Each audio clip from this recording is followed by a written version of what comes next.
What was it like a few years ago when you were inducted by Arnold Schwarzenegger into the WWE Hall of Fame?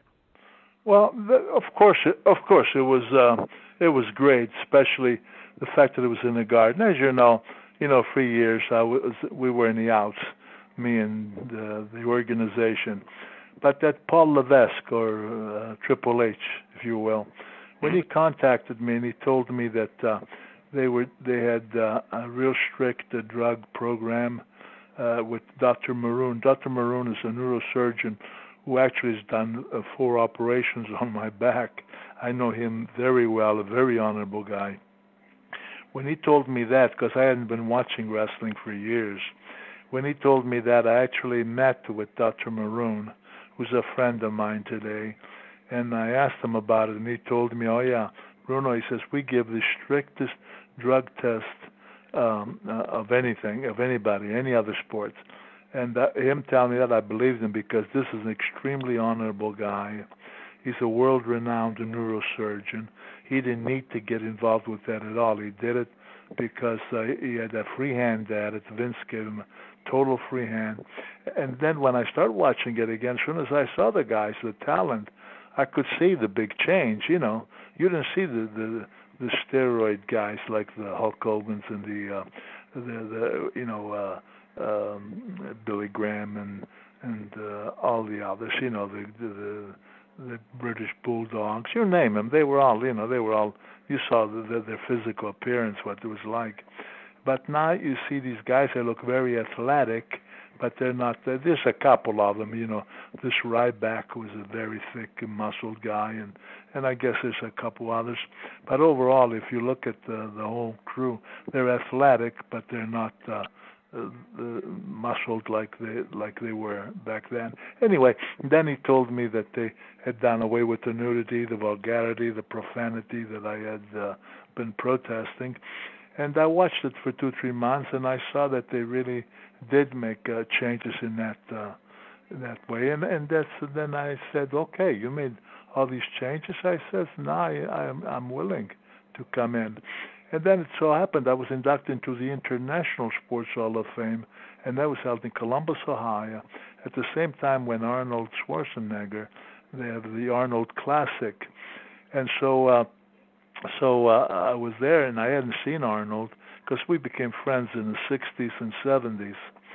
And when I saw Arnold, we had a nice conversation catching up after all those years that I hadn't seen him. And then when they introduced me, and the guy announced that Bruno's also been inducted into the WWE Hall of Fame next month in Madison Square Garden. Well, when Arnold heard that, he said that he would love to be the one to induct me. And so I said, gee, that's great, Paul, he talked to Paul Levesque, and who came up for that show.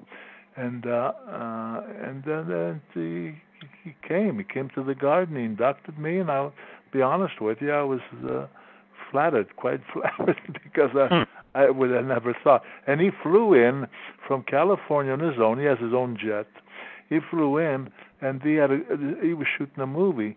So that night, after it was all over, and we didn't get out of there till after 1 o'clock in the morning, he had to he'd go right to the airport, get on his plane, and fly to Los Angeles because they were shooting the next day. So I thought that was pretty darn generous of him to do that, And for me, of course, I was very grateful.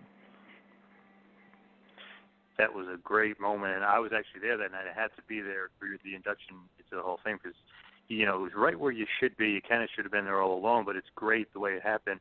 What is your current relationship like with Vince and Triple H and the WWE? Oh, it's very good. I congratulate Vince for the changes that he made. I really think that that's great. But more than that, I think, my goodness, in my day, we had those boxing rings. They were like concrete. And everybody, when I look at my peers, that are guys that are still around, they're all crippled up. Now Vince made these changes with these rings. Instead of having the steel posts underneath, they have springs, so that there's a lot of give and more padding on the rings, which is great.